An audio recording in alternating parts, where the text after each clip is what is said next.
Fala aí, cara, beleza? Então, estamos aqui na nossa segunda parte da aula introdutória sobre funções nesse nosso super programa de pré-cálculo, onde eu vou te preparar, cara, para você entrar na faculdade nos trilhos e não passar sufoco em cálculo, beleza? Então não esquece de se inscrever no nosso canal, ativar o sininho, mandar essa notícia para geral, que agora a gente está no YouTube também. E principalmente se você não conhece a nossa página do Instagram, onde eu tiro dúvidas, posto exercícios, dou várias dicas, segue lá, gente, a página @matemática.universitária, tá bom? Bom, nossa parte 2 da aula de funções tem um objetivo triplo. O primeiro objetivo é a gente vai resolver aquele exemplo da última aula que eu deixei, né, que eu falei para vocês que eu ia começar com ele, eu vou falar sobre ele. Quando que uma função, né, que aquela função módulo de x é crescente ou decrescente. Depois a gente vai falar sobre imagem de uma função, vou definir, vou dar alguns exemplos do que é esse conjunto imagem, que é tão importante.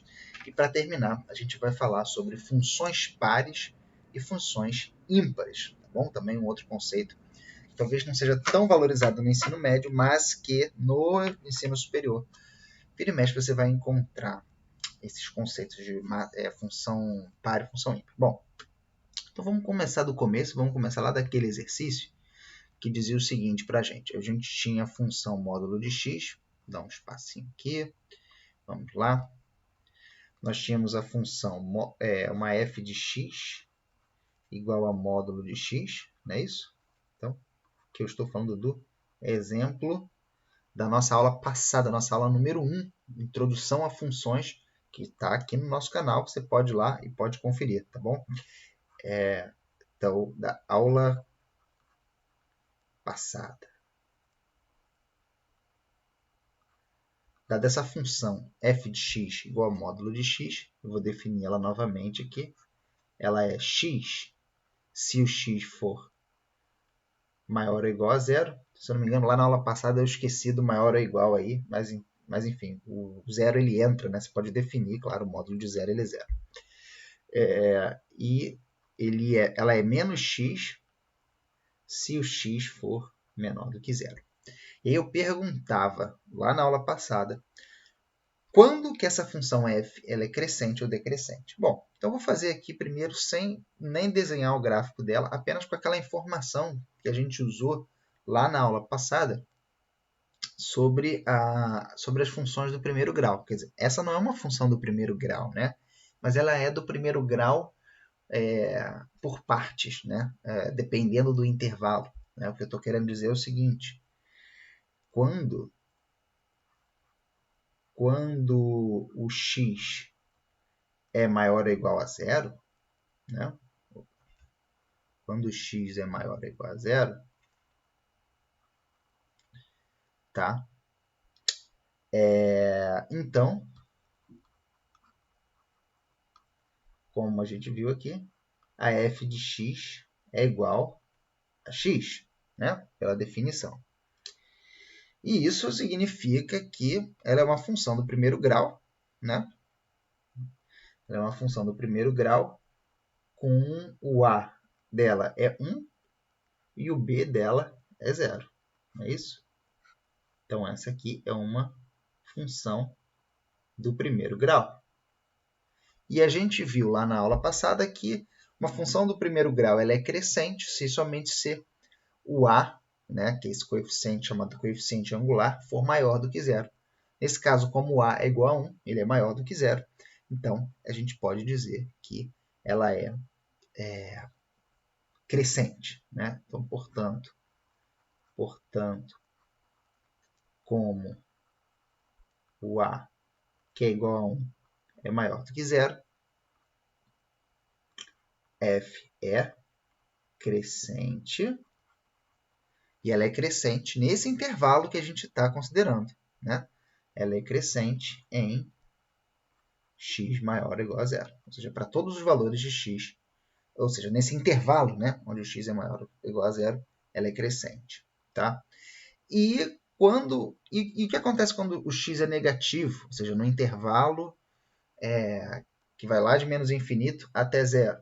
Então, nesse caso, a gente vai dizer que... Vou botar aqui de cor, vou botar verde. Então, vou aproveitar a própria estrutura da frase para poder escrever, né? Escrever de verde aqui embaixo.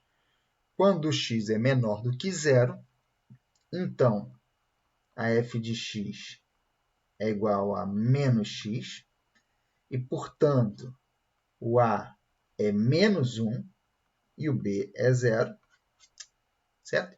E como a gente viu, né, quando a é negativo, a função é decrescente. Então, nesse caso, ela é decrescente. E ela é decrescente no intervalo x menor do que zero. Tá bom?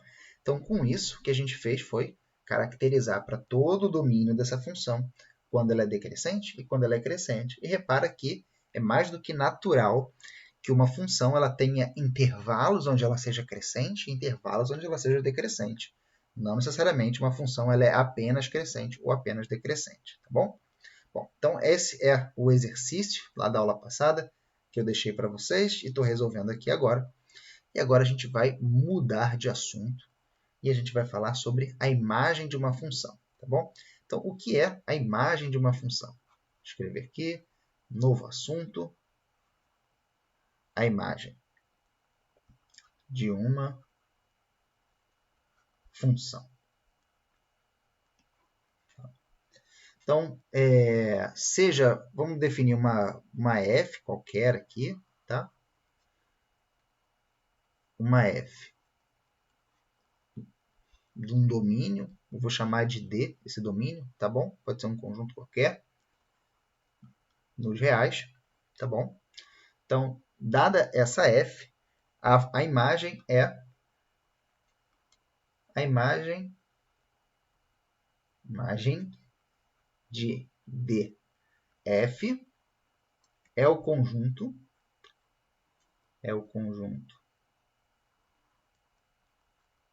que eu vou chamar de I, tá?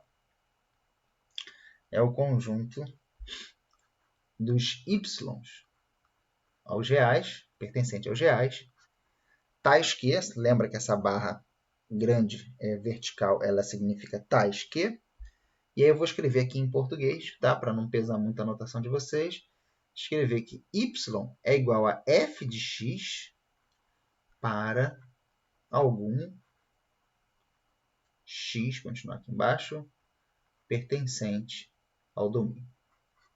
Tá? Para algum x pertencente ao domínio. Então, para tudo e tenta entender o que significa a imagem. Lembra?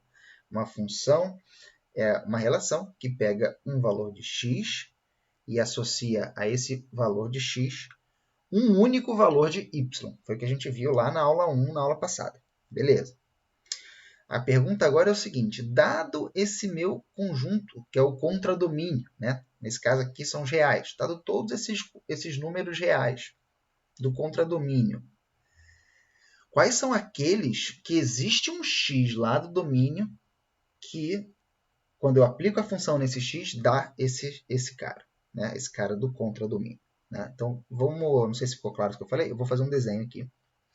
Tá? Vou fazer um desenho bonito aqui em preto. Né? Ou seja, eu tenho o meu conjunto D aqui. Tá?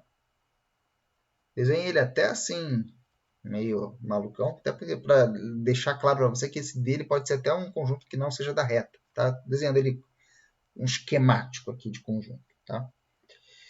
E vamos desenhar aqui o nosso contradomínio, que nesse caso é a reta. Né? Então, desenhei aqui a reta dos reais, nessa linha aí, que está meio curva, mas enfim, é uma linha. Bom, então desenhando, né, o que eu acabei de falar, né?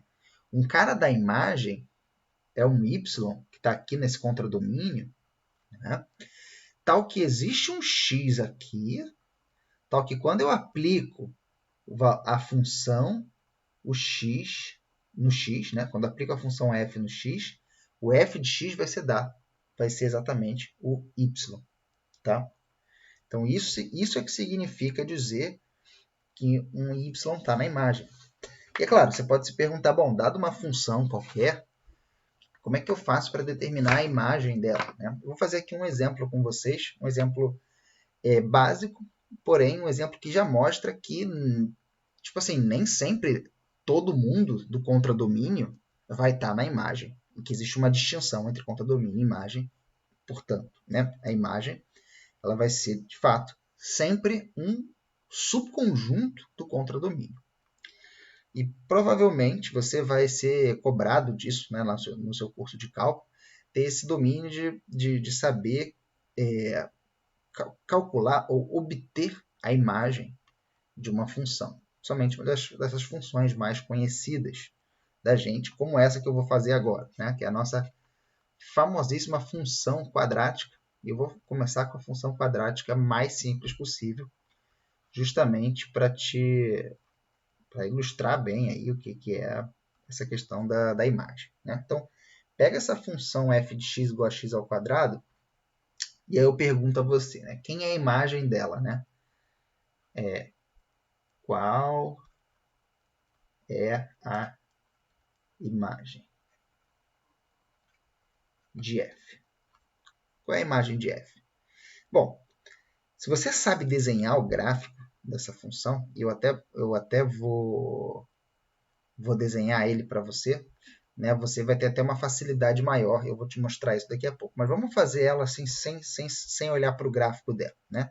Nesse caso dá para fazer, nem sempre é fácil, tá? Fazer pelo gráfico, mas esse caso a gente vai fazer. Quer dizer, vou pegar assim, pega do contradomínio dos reais, né? De todos os números reais, eu vou começar por uma questão de experiência e tal, né? Assim, uma sacada que eu estou tendo aqui, que você não é obrigado a ter, mas vou começar olhando para os y que são negativos, tá bom?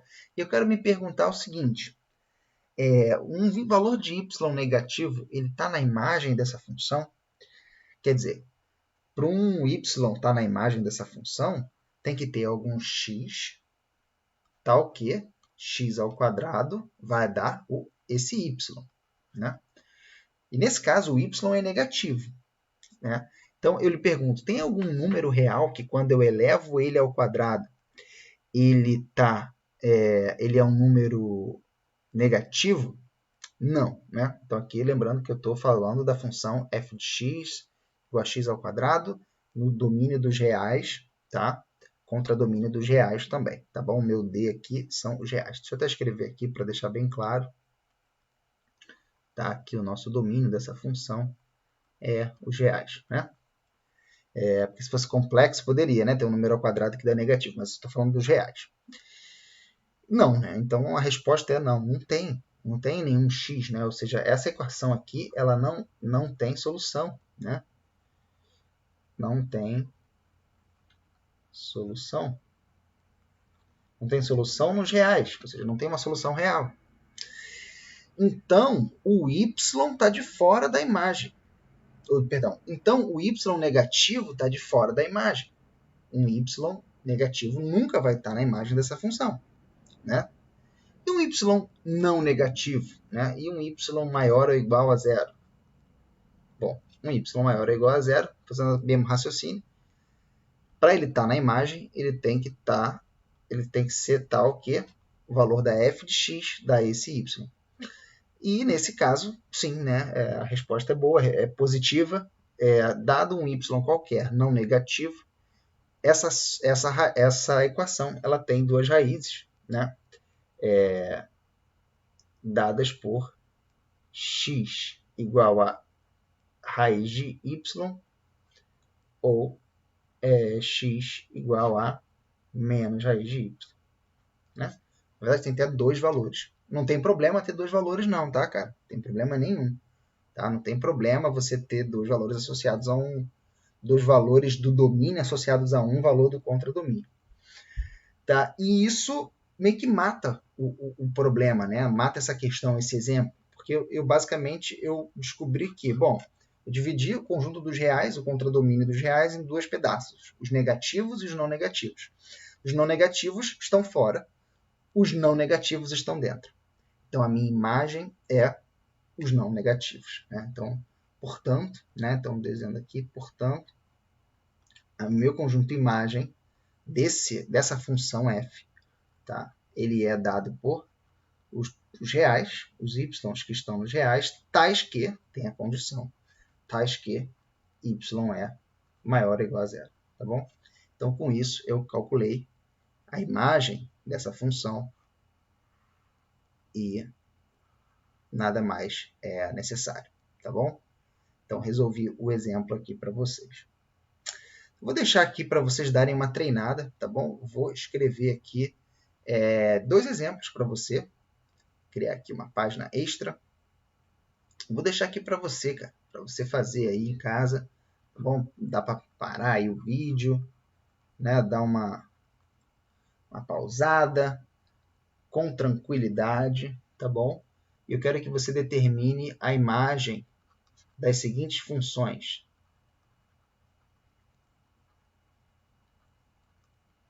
Determine a imagem, tá bom? Da função f de x igual a 2x menos 5, a função do primeiro grau. Quero que você me diga aí quem é a imagem de uma função do primeiro grau desse tipo, tá? E na letra B, são 2 funções simples que eu vou passar aqui para vocês. A função f de x igual a 3, tá bom? Eu quero saber qual é a imagem dessas 2 funções. Lembrando que essas 2 funções estão definidas nos reais, tá bom? Então, essas 2 funções, deixa eu até escrever aqui, tá? São funções que têm domínio nos reais e contradomínio nos reais. Então, para você saber, a gente está fazendo só funções reais aqui nesse nosso material de pré-cálculo. Beleza? Bom, tenta fazer aí, ver o que você acha, tá? Dá um pause e tenta fazer. Bom, agora eu vou seguir, na verdade, e a gente vai falar sobre funções pares e funções ímpares. Não sei se você já ouviu falar nesse conceito. Você já ouviu falar em número par e número ímpar, eu tenho certeza. Mas função par e função ímpar, nem sempre o pessoal vê no ensino médio. E é importante, é bem importante, tá bom? Para a gente estudar cálculo lá na frente. Então, funções... Vou escrever função mesmo. Função par. Vamos escrever funções.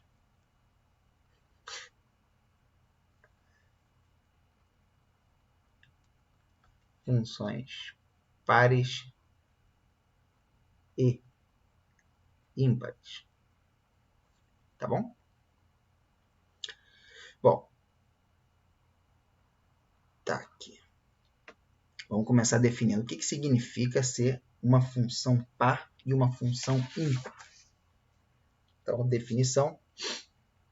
Uma função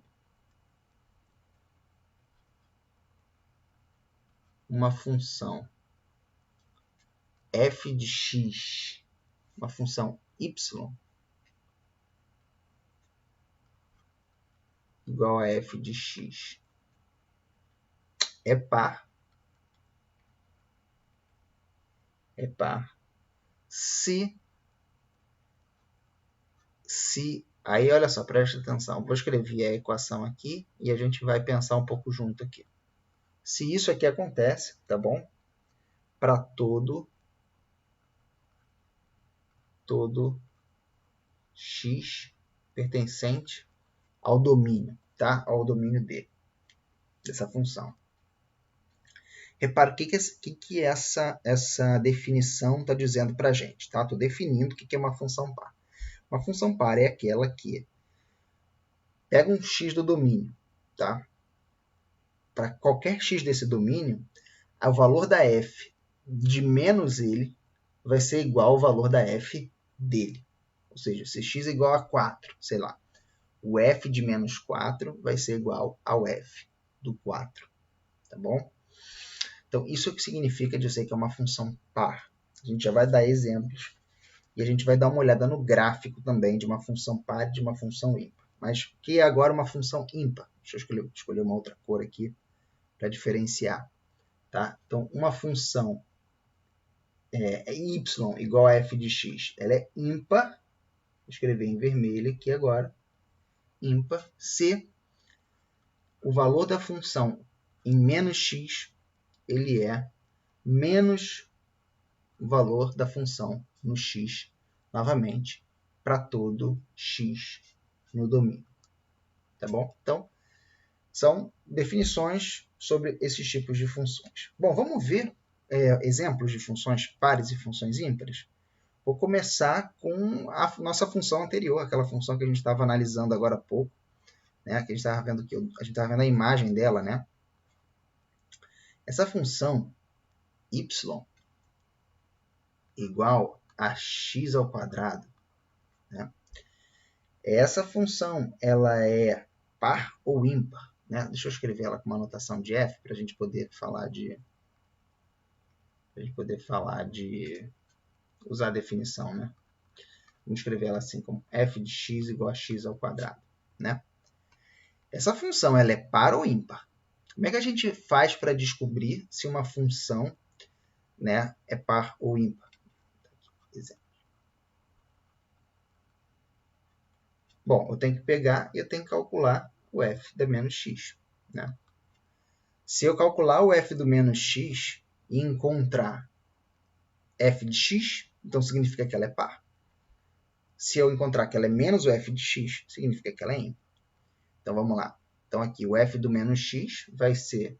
Bom, a função é de qualquer número x, é x ao quadrado. Então, a f de menos x, ela é menos x ao quadrado, certo? Lembra, função não importa o que está dentro, né? É a f de uma coisa, de um número, de um treco, é o treco ao quadrado. Nesse caso, é menos x, então é o menos x ao quadrado. E aí, bom, quando tem um menos elevado ao quadrado, esse menos ele vira mais, e isso é igual a x ao quadrado. E x ao quadrado é justamente a nossa f de x, certo? É justamente a nossa f de x. Então, portanto, o que eu verifiquei aqui? Eu verifiquei que a f de menos x ela é igual a f de x. Portanto, a f é par. Lembrando que eu estou aqui usando a definição que eu acabei de dar aqui em cima. É isso? Bom, exemplinho basicão de uma função par. Agora vamos ver uma função ímpar. Tá, deixa eu chamar esse exemplo aqui de A. Vamos ver aqui agora um exemplo.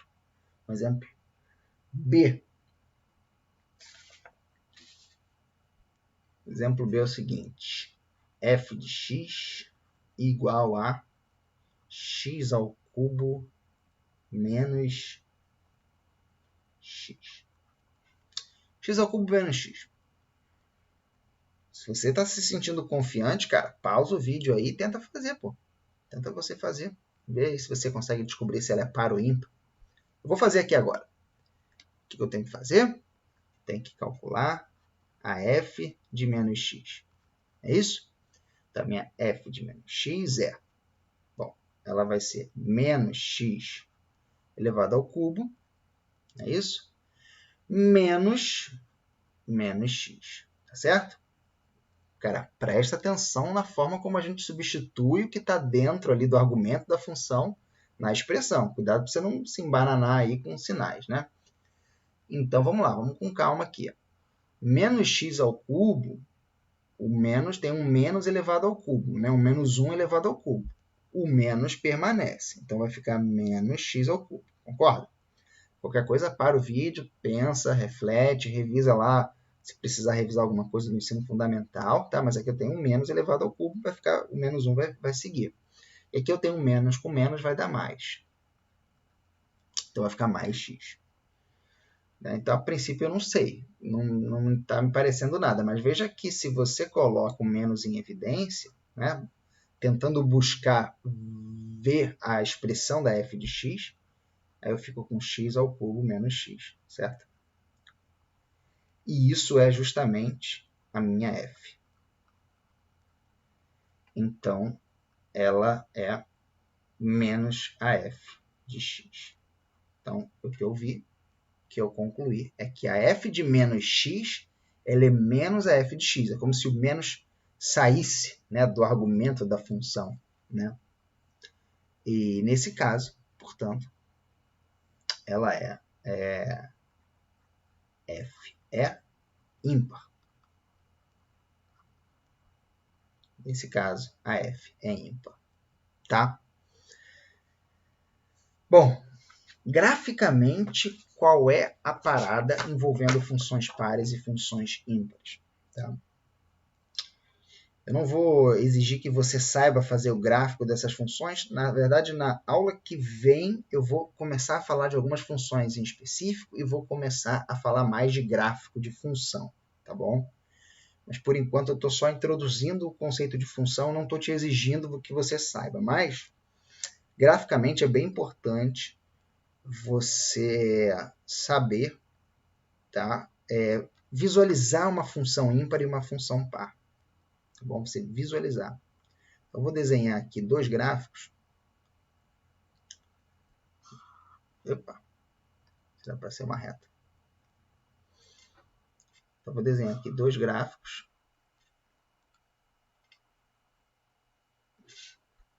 Um é de uma função par e o outro é de uma função ímpar. Aí vou usar os próprios exemplos que a gente teve aqui, tá? Vou começar com essa aqui de baixo, vou colocar na esquerda aqui uma função ímpar. Então, o gráfico dessa função aqui, novamente, não estou te exigindo que você saiba isso não, tá? Aliás, esse tipo de função do terceiro grau é uma coisa que você vai aprender mesmo a fazer o gráfico dela lá no curso de cálculo, tá bom? Mas eu já vou te dizer aqui, tá? Vou te dar ele aqui, só para poder fazer esse ponto aqui da visualização gráfica de uma função ímpar. Tá? Então, o gráfico dessa função cúbica ele é mais ou menos assim. Tá? Aqui desce, depois sobe. Tá? Mais ou menos isso. E o que acontece, na verdade, deixa eu ver se eu consigo botar assim, crescendo mais um pouquinho. Aqui. Mais um pouquinho. E o que acontece é que se uma função ela é ímpar, existe uma simetria com relação à origem. Tá? Eu vou desenhar aqui uma reta auxiliar que vai ajudar a gente a entender isso que eu estou falando. Então, eu estou desenhando aqui essa reta, que é a minha reta y igual a x. Tá? Então, lembrando aqui, só para marcar, estou aqui com o meu eixo x e o meu eixo y. Tá? E aqui você vê o seguinte, cara, existe uma simetria com relação a esse ponto aqui, que é o ponto da origem. Se eu pego esse ponto aqui, um ponto qualquer, f de x, tá? O menos x ele está exatamente aqui. Né? Então, o que eu estou querendo dizer é o seguinte, uma função ímpar, se eu sei, na função par vai ser a mesma coisa, tá? Tanto a função par quanto a função ímpar. Se eu sei os valores dela para x, valores de x positivos, tá? Eu sei para os valores de x negativos, porque por causa justamente dessa simetria que vai ter o gráfico. Então, nesse caso, o que você tem no caso da função ímpar, tá? Então, vou escrever aqui embaixo para você. No caso da função ímpar, o que você tem é uma simetria. Deixa eu subir aqui um pouquinho. Você tem uma simetria com relação, vou escrever assim, CRA, tá? Com relação à origem. Uma simetria com relação à origem. Então, tá vendo? O valor de f de menos x ele vai estar simetricamente oposto ao valor de x, e essa simetria ela é feita com relação à origem. É como se você estivesse refletindo, né, o gráfico da função para o outro lado. Assim, né? Bom, qualquer coisa dá uma pausa daí, vê se você consegue entender isso que eu estou falando. Tá? E no caso da função par, é um pouco diferente. Né? Vamos pegar aqui a nossa função f de x igual a x ao quadrado. Vou fazer, a aula que vem eu vou falar desse tipo de gráfico, né, de função do segundo grau. Mas o gráfico dela, né, você já viu isso lá na escola, até que a gente está aqui também um pouco revisando. Né? O gráfico de uma função, da função f de x, é essa parábola aqui. Tá? tentando desenhar essa parábola da melhor maneira possível. Tá aqui. E aí é diferente a simetria. A simetria de uma função par, ela é uma simetria com relação ao eixo y. Né? Tá aqui o y, tá aqui o x. Ela é uma simetria com relação... Eita, ficou meio ruim. A esse eixo y, quer dizer, para dado um ponto x aqui, o valor dela no menos x vai ser igual ao valor dela no x. Então, é como se você estivesse refletindo ela no eixo dos y. Então, no caso da função par,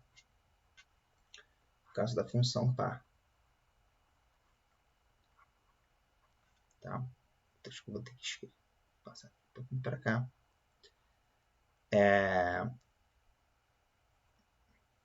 Simetria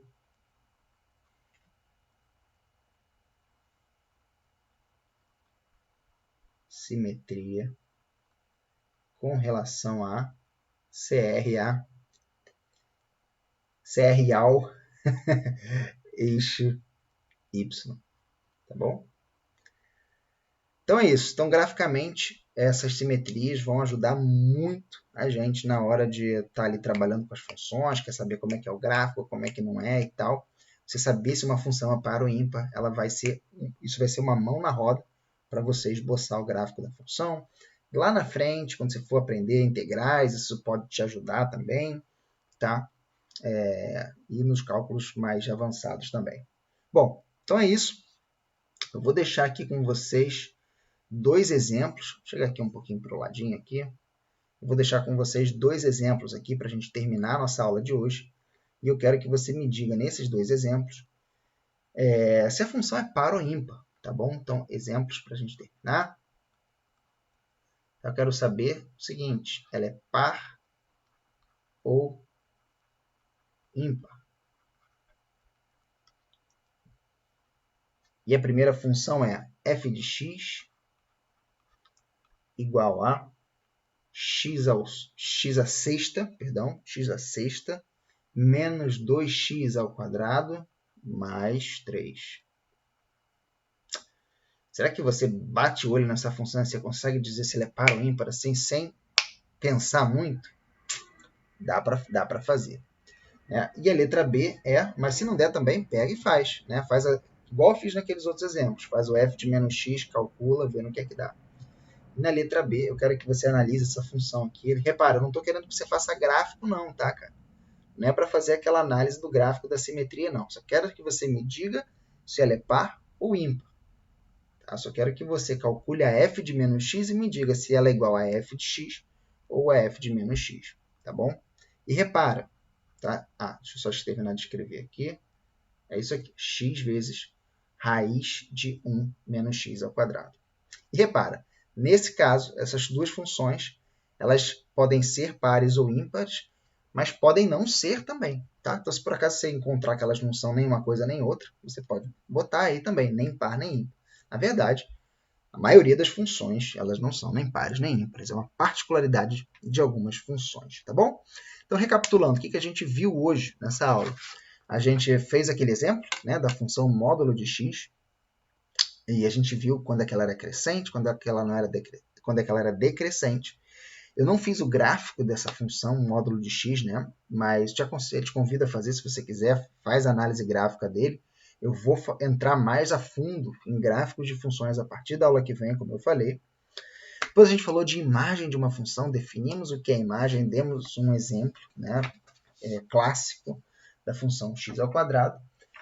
Depois, o que a gente fez? Depois passei para você 2 exercícios para você determinar a imagem.